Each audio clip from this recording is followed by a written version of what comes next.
तुमच्याकडे SBI, HDFC किंवा ICICI बँकेचे क्रेडिट कार्ड आहेत का? तर हा व्हिडिओ शेवटपर्यंत पहा, कारण 2026 तुमच्या कार्डवर मिळणाऱ्या सुविधा कमी होऊ शकतात. लाऊंज फ्री असणार नाही, रिवॉर्ड्स पॉईंट्स बदलणार आहेत आणि काही ठिकाणी तर थेट जास्त पैसे मोजावे लागू शकतात.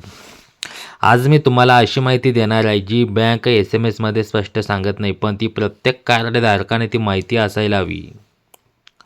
नमस्कार मित्रांनो, स्वागत आहे तुमच्या आमच्या चॅनलवर. या चॅनलवर आपण फायनान्स, सरकारी योजना, बँकिंग अपडेट्स आणि तुमचे पैसे सुरक्षित कसे राहतील याबद्दल सखोल माहिती देणार आहोत. जर तुम्ही नवीन असाल तर चॅनलला सबस्क्राईब करा, कारण हा असा व्हिडिओ पुन्हा शोधून मिळणार नाहीत. मित्रांनो, मागील काही वर्षात भारतामध्ये क्रेडिट कार्ड वापर प्रचंड वाढला. लाऊंजचा गैरवापर वाढला, बँकांचा खर्च वाढला आणि फायदे घेणारे लोक जास्त, वापर कमी. त्यामुळे बँकांनी ठरवलं फ्री सुविधा सर्वांसाठी नाही आणि इथूनच सुरू झाली SBI, HDFC आणि ICICI कार्ड्समधील मोठी उलथापालथ. आधी काय होतं, कार्ड दाखवा, फ्री लाऊंज, किती वेळ बसा आणि किती वेळ वापरा.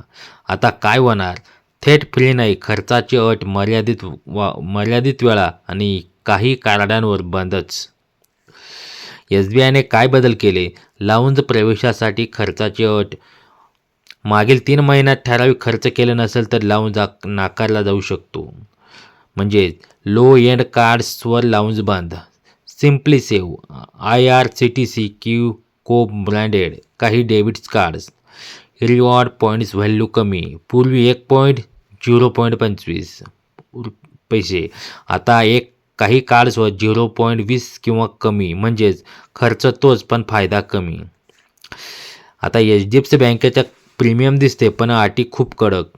आता HDFC बँकेचा नवीन फॉर्म्युला, जास्त खर्च जास्त सुविधा. मुख्य बदल, लाऊंजसाठी quarterly spend condition, religious, Millennia डिनर्सवर मर्यादा, कॅशबॅक कार्ड्सवर कमी फायदे आणि काही कार्ड्सवर व्हाउचर सिस्टीम. म्हणजेच महिन्याला खर्च नसेल तर कार्ड असूनही VIP नाही. इथेच थांबा मित्रांनो, कारण पुढच्या भागात मी सांगणार आहोत ICICI कार्डचे धक्कादायक बदल आणि कोणतं कार्ड ठेवायचं, कोणतं बंद करायचं आणि सामान्य माणसाने काय करावं. हा व्हिडिओ स्किप करू नका. ICICI बँक सर्वात जास्त बदल केले आहेत. ICICI बँकेने तर एकाच वेळी अनेक बदल लागू केले आहेत. फॉरेन ट्रान्झॅक्शन चार्ज म्हणजेच DCC, डायनामिक करन्सी कन्व्हर्जन, परदेशी वेबसाईटवर जास्त शुल्क, OTT सॉफ्टवेअर पेमेंट महाग, ॲड ऑन कार्ड चार्जेस, पूर्वी फ्री आता काही कार्डवर शुल्क लागू केले.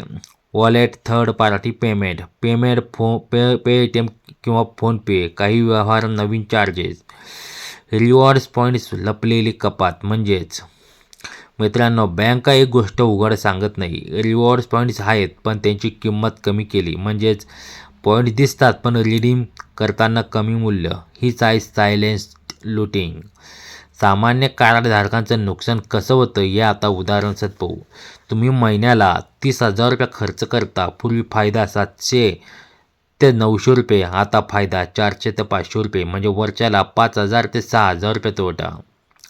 आता आपण काय करायचं, कार्ड्सचे म्हणजे टर्म अँड कंडिशन वाचावा. हो, कंटाळवा नाही पण गरजेचं आहे. खर्च जास्त नसेल, प्रीमियम कार्ड नको, ॲन्युअल फी प्लस कमी फायदा नुकसान. एकाच बँकेवर अवलंबून राहू नका, 2 कार्ड्स पुरेसे. कॅशबॅक VS रिवॉर्ड्स तुलना करा. सामान्य माणसासाठी कॅशबॅक कार्ड जास्त उपयोगी. निष्कर्ष मित्रांनो, क्रेडिट कार्ड म्हणजे फुकटाची सुविधा नाही, ती एक बिझनेस डील आहे. जर तुम्ही जागरूक असाल तर कार्ड तुमच्यासाठी काम करेल, नाही तर तुम्ही कार्डसाठी.